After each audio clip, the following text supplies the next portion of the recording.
Hello and welcome to the latest Sports Think Tank Live.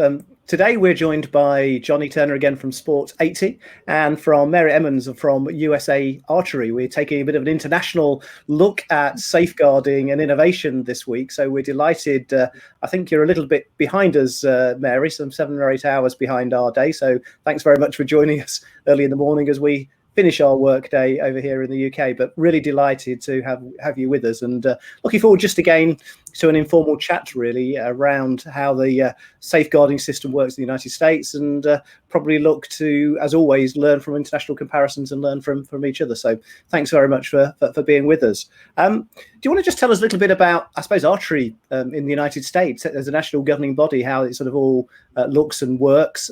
Just to introduce yourself a little bit as well. Yeah, sure. I'm Mary Emmons. I'm Chief of Sport Performance and Organizational Development for USA Archery. We have about 20,000 members in the U.S. And of course, we serve as the national governing body for archery as designated by the U.S. Olympic and Paralympic Committee.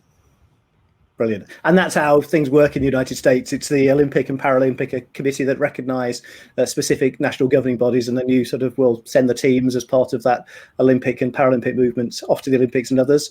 I assume you also deliver, what would normally traditionally be a national governing body's services across the United States all year round, and the other 3 years that aren't Paralympic and Olympic cycles as well, from elite through to grassroots. Yeah, definitely. We serve this full spectrum. We say grassroots to gold medals, and everything in between. So we have the Explore Archery program, which is a very grassroots program, through junior Olympic archery development, all the way up to high performance and selecting those international teams, as well as coaching and official certification and all kinds of good stuff. So all things archery, that's what we do. And, we stay pretty busy. But yeah, under the auspice of the USOPC, and this is a big year, obviously, as we lead up to the delayed games. Yeah, absolutely. It feels very strange still talking about Tokyo 2020 in 2021 and still not happened. But before we move on to the safeguarding stuff and chances for US archers in the upcoming Olympics and Paralympics, are you hopeful for anything? Absolutely, yeah. We've qualified one men's and one women's spot on the recurve Olympic side. And then we've acquired several spots on the Paralympic side, and there's still final qualifier tournaments yet to come in June and July in Paris and the Czech Republic. So we're hoping to get more slots. And we're just finally looking forward to the games. The athletes have been super resilient. We would say they've had an extra year to train, but with the COVID pandemic going on, it's been challenging for them as well. So we're looking forward to it, and July is coming fast. It is, isn't it? And whilst I wish you and your athletes all the best, as long as they're not against British athletes, so you can win as many silvers as you like against our athletes. No, right. I understand it's just been a really difficult year for many, so that's great.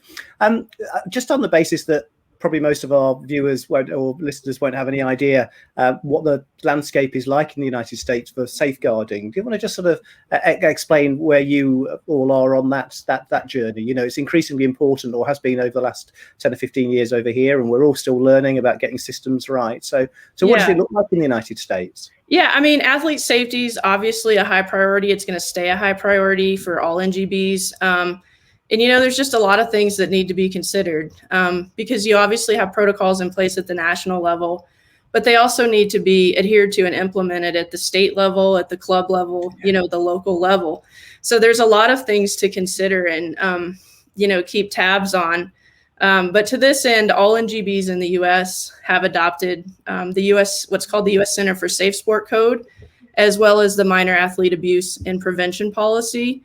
And those policies together really set forth the minimum standards for participation in sport to make sure that we're protecting athletes from sexual and physical abuse and other forms of misconduct.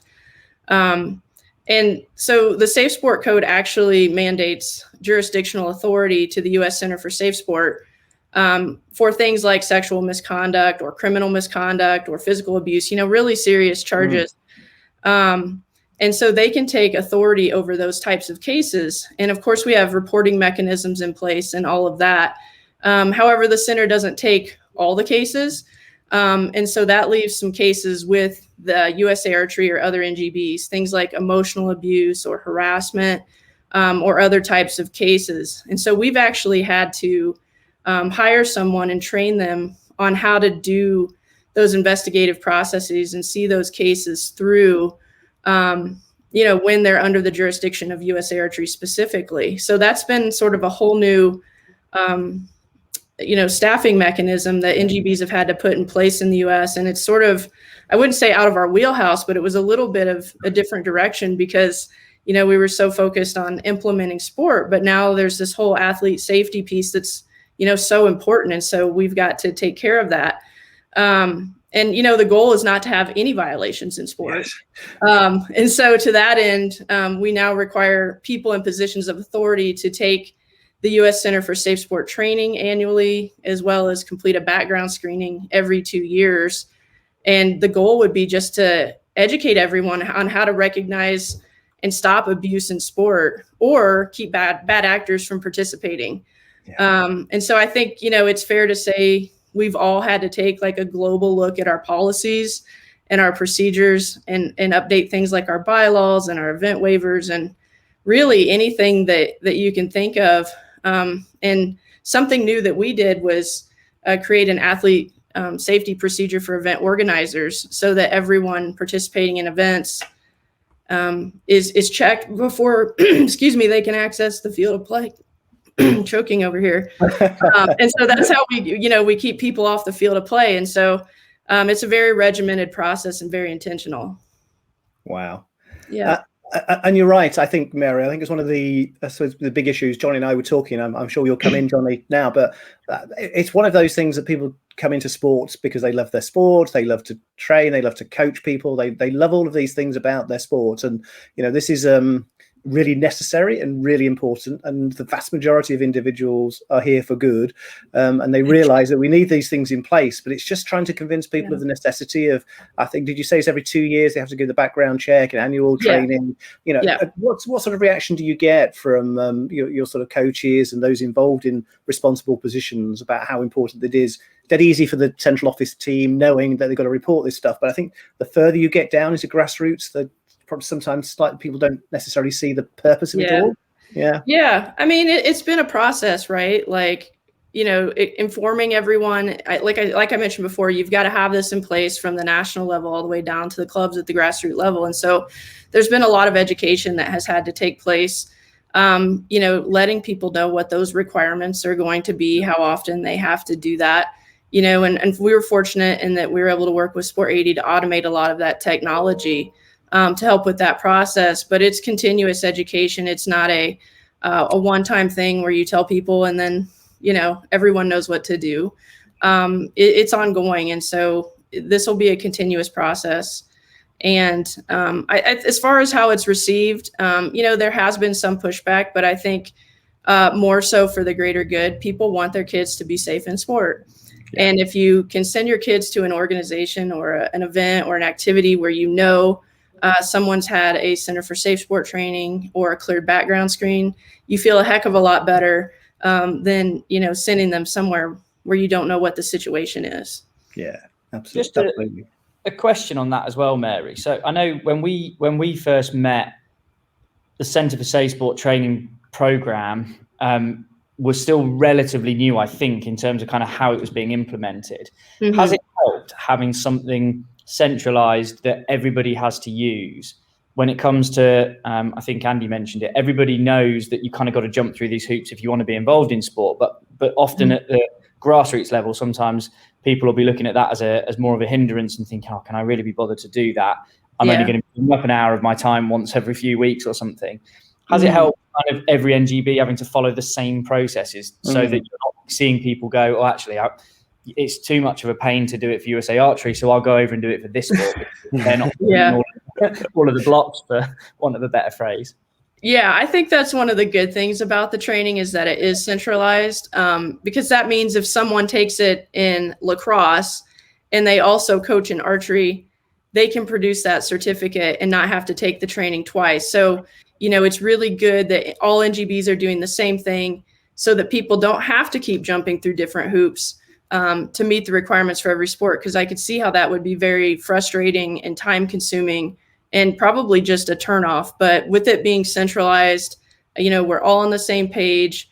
It's really clear what you have to do across NG Sport as a whole, and you can do it one time and suffice, for any sport that you're trying to participate in. So I think it's a really good thing. Yeah. And sorry, Andy. No, you go ahead, Johnny. I was just going to ask about the centralizing the stuff. I think you just to pick up on that again. Yeah, I was just going to say as well, and just picking up on the things that we know we've integrated from a technology perspective, there are multiple levels to the training as well when it comes to safeguarding and safe sport, as it's called, in terms of if you're an adult that's wanting to participate, whether that's as a volunteer or a coach or an administrator, there are certain trainings that you need to take as an adult versus if you're a youth athlete or whether you're an athlete as well as somebody that might be a coach or an administrator, as I said. Right. How does that work from a governance perspective? Do you guys have, again, is there kind of a centralized approach to these are the type of individuals that must take X, Y, and Z? And obviously then I know with the technology we've been able to automate the access to it, but. Yeah, definitely. So, the Safe Sport Code and the Minor Athlete Abuse and Prevention Policy really dictate who's required to take the training. And so what we do is we then take that information and translate it into our membership services database. So for instance, for people like coaches or officials or, what we call standing committees or board of directors, really key people who we know would be in positions of authority like staff, we can set roles within our database and then set dependencies against those roles so that they wouldn't go current unless they actually took, the training that they're required to take. So this also helps them to, have a centralized location to manage all that for themselves. But if they're missing a requirement, it's really nice because it will, inform them that that's the case and sort of remove their current status until they come back into compliance with that. So the platform itself will really drive what training or background screen or what have you, any dependency that they need to do. And so that also helps reduce staff time, which is, really helpful as well, but, sort of automates that compliance process. Yeah, I think that's a really important point, isn't it? Because I can't imagine what this would have been like in a sort of paper-based sort of system where all these bits of paper and other certificates were sort of flying around, being put in the post and sent around. And for some of us, that's not too long ago, is it? But, that would be an absolute nightmare for sure. Yeah. Oh, yeah, I'm not quite sure I would have even attempted some of this solution to do that. So in terms of, just on that, how much time, how many people do you think it sort of saves having an automated system as opposed to the sort of teams of people passing in our place? I used to work in the health service when medical records literally were passed around the system. They used to have to go to a central depot and then get reposted out, so it could be 2 weeks before a piece of paper got anywhere. But I suppose that's just not the case anymore, and you've been able to build systems. And are they fairly robust, those systems, in terms of making sure that the data is up to date? Because obviously all data requires, it's the inputs, isn't it? It's not the fact that it sits there. Is it up to date? Yeah. I would say from a time perspective, it's immeasurable. If you're looking at just over 20,000 instructors or coaches alone, I can't imagine what the backlog would be like without technology. But yeah, I think they are robust systems. There's automatic renewal, reminders that go out, so on the back end, there's a lot of things that are processing automatically. So it's really a hands-off sort of situation in terms of, informing people, that they've expired or that's something they need to have. And it's also good from a reporting process because a lot of these things are audited. And so we need to be able to easily, pull reports based on a certain point in time and show who should have had these requirements and prove that they did at the time that it was required. So there's all kinds of bits and pieces to this, but automation is definitely the key. Yeah. So just even flagging when deadlines are coming up or renewals are sort of due, that's quite important, isn't it? Otherwise, I assume that stuff in the past was just missed because it's just people haven't checked. And yeah, absolutely. And Johnny, have you been able to sort of automate, sort of going through the system, working with Mary and others, just to really understand the difference between the UK system and the US one, and create something that's quite bespoke? Yeah, so we've actually tried to. We've discussed this a number of times, Andy. We've tried to model what we're delivering for our UK NGBs on what we've done over in the US, because it's really given us a really good understanding of how these components do connect. Mary, you mentioned that the fact that if you want to be a valid coach to go and take coaching sessions at a club, so we're kind of all the way down to local level here, you must have a background screen, you must have some safe sport training, you must have a current membership. There are things you need in place in order to go and deliver that service. And if you want to appear on a coaching register that's published on the USA Archery website, which any individual can use to check whether a coach has got the right credentials, all of that is automated, which is great. So from all the way from the bottom right through to the top, and the top all the way to the bottom, we've kind of been able to join those processes up, and that gives us an audit trail, which is really good. And it gives a front-facing capability for the NGB, I guess, as well, in terms of there's a member service there that you're providing without the manpower having to deliver it manually. Right. I guess the other thing from our perspective that we found really interesting is that more NGBs are coming to us in the US to say, we now want to implement these types of rules for our local level competitions that are going on, but also for the activity that's going on at our clubs. And that's really topical over here, because at the moment we're involved in an initiative called the Open Active initiative, which is being delivered by the Open Data Institute. That is a national program, and this is for your information, actually, Mary. It's a national program over here where essentially we're trying to encourage NGBs to engage with their club networks to get them using technology where they can start to make their data what we refer to as open.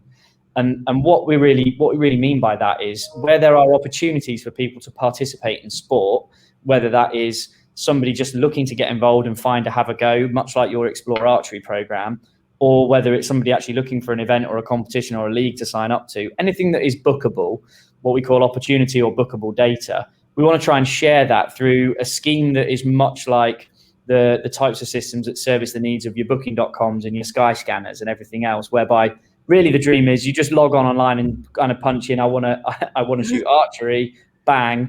We should be able to see all of the things that are going on around the country, and I should be able to narrow that down to my location and just sign up to something there and then. We want to make it that easy.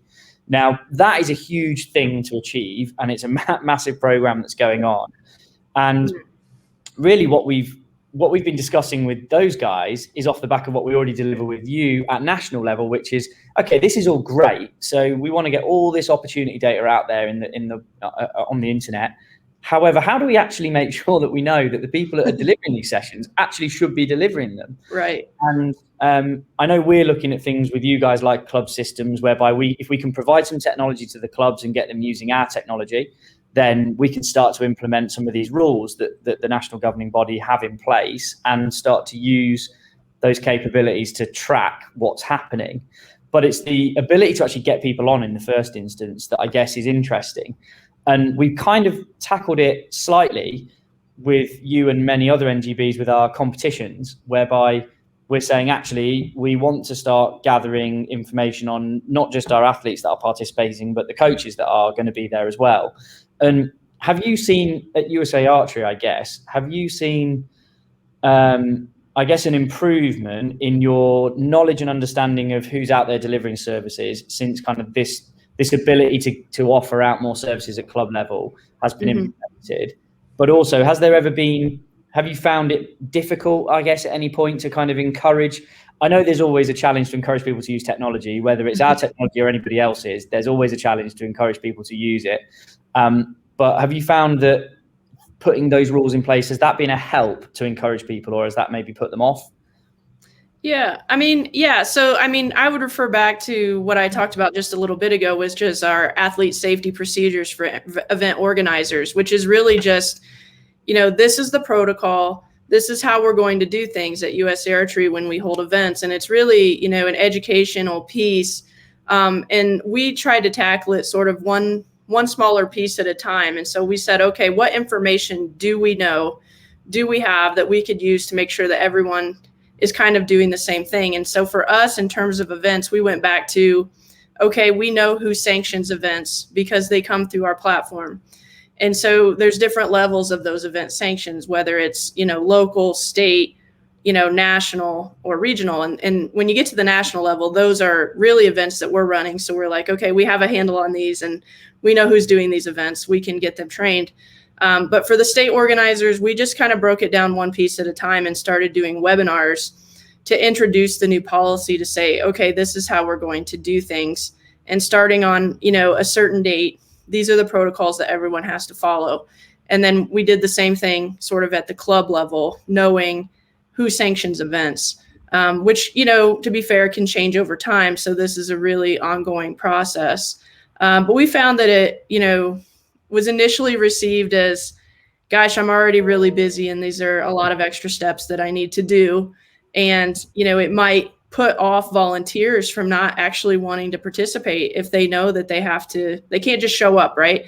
They have to take a safe sport training. Okay, it's free, but hopefully they can give us, 30 minutes or 90 minutes of their time to do that so that it'll be good for a year. Or, hey, this background screen costs X amount of dollars, but you'll have it for 2 years. So I think there are some pieces where there are concerns, that maybe it'll, hurt their volunteer pool.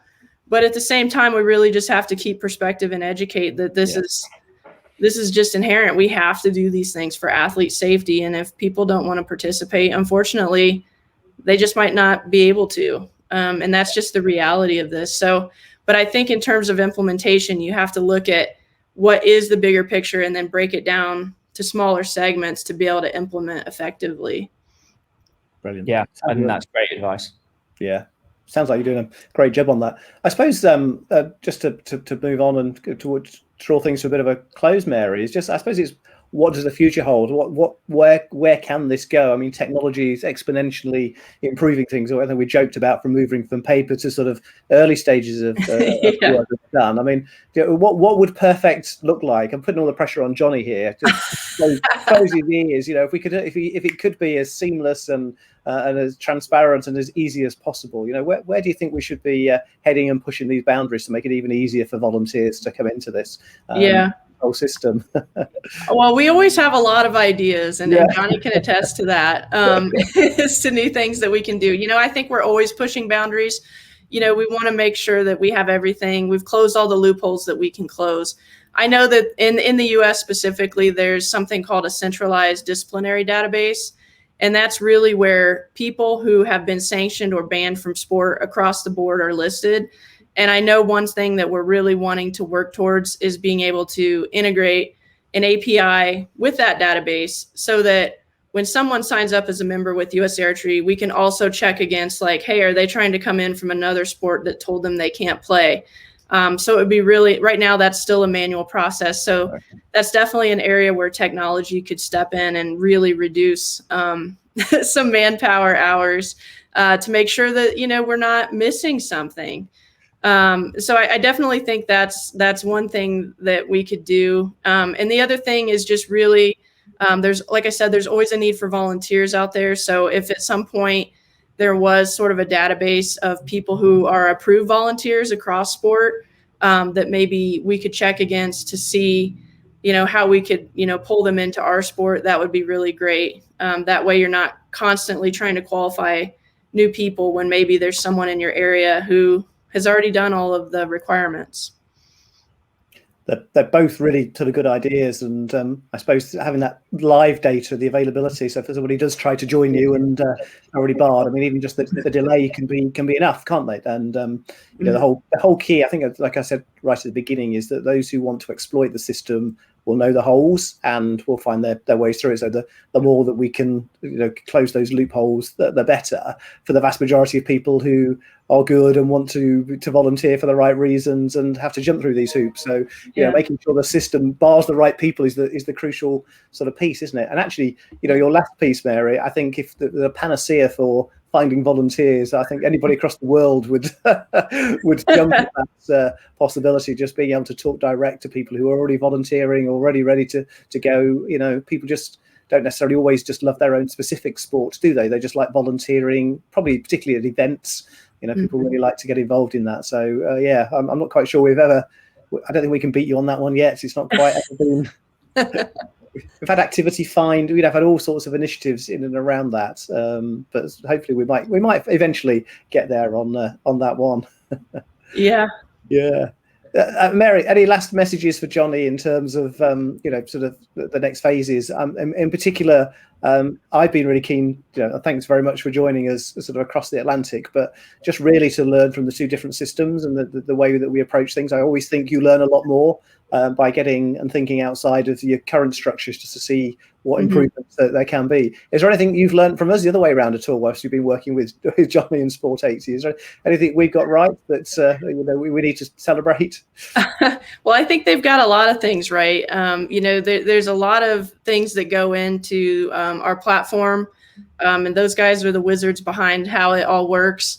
They're really good at taking our ideas and making them come to life, and really seeing how they can apply across other sports. And I know that we've benefited directly from work they've done on other sport platforms that then becomes technology that we can use. But I think when it comes to safeguarding, I think we're all in the same sort of space. And, by really, to Johnny's point, by centralizing it, it really makes it equal across the board. And that really plays into NGB's ability, especially in the US, to be certified, because it is part of our audit process as well. And so I think, centralization is the key, and where we can develop, we should. Yeah, that's brilliant. Johnny, any last words and sort of thanks to Mary, I suppose, for yeah. I mean, first of all, Mary, a really good sort of relationship as a sort of working this through together. Trying to find solutions to the problems that exist. Rather than competing against each other. It sounds like it's working really well. Yeah. First of all, thanks, Mary, for spending the time just to chat with us about it and share what you guys are up to and how you're tackling this and how you're approaching it. Because as Andy says, it is a constant and evolving process, I guess, in terms of trying to understand how best to implement these kind of things on a practical level, but also from a technological perspective. As I say, the conversations we're having all the time around, it's great having things at NGB level and being able to track things up here, but what's going down at the very bottom, and trying to keep these people engaged and have access to who those people are. And I think, from our perspective, we've learned a lot working with USA Archery in particular, but also all of the NGBs that we work with, particularly in the United States, but also here in the UK. Everybody is constantly feeding in useful information to us in terms of how they are working and what they would like us to be able to provide to them. And I think that's the key message from our perspective. It's all about collaboration. We have a product that's continually evolving, and it's only evolving because of the ideas that are coming in from our community of partners as we see them. And we think we've learned a lot so far. There's a hell of a lot for us to continue to learn, but I think by working together and trying to implement some of the things that we're doing well on both sides, we can continue to make that process easier, both from a management perspective, but also from a delivery perspective. So, I think everybody's utopia is if somebody at grassroots can just log online and spend 10 minutes ticking all the boxes, and then they can go and crack on and do everything. That's the dream. So the closer we can get to that, the better. Absolutely. And I think it's a global thing. That's not just a UK or a US thing, isn't it? For those of us who love our sport, we just want to get on with it, and the absolute minimum of paperwork, necessary paperwork, and other pieces that goes with that would be ideal. So it sounds as though not quite there yet, but we're certainly heading in that direction by the sounds of it, Mary. Look, can I thank you both for being with us? It's great just to catch up. It's also just really, I say, important just to learn from each other, and hopefully this is an ongoing conversation. Hopefully post-pandemic at some stage, Mary, if over here at some stage, I'm more than delighted to have you along to some of the events that sort of take place. And once again, can I just wish you and your athletes well in Tokyo? Hopefully it's still all going to happen, even with probably no spectators or whatever. And I know quite a few athletes who are going who have benefited from the additional year, and some others who were getting towards the end of their career, and actually an extra year is probably slightly problematically. Exactly. It works both ways, doesn't it? So there's going to be some winners and losers, but we just hope the sport overall is the winner from it, and everybody comes home sort of safe. So thank you for your time. Really appreciate it, Mary, and it's a pleasure. Absolutely lovely to meet you, and I look forward to watching USA Archery with a little bit more interest now. It always makes a difference, doesn't it, when you met somebody else? And I'll be watching out for those in the medals table come the summer. So thanks again, and thanks, Johnny, for your time again today. No yeah, look forward to the next session. All right. Thank Thank you. Cheers, Mary. Thank you.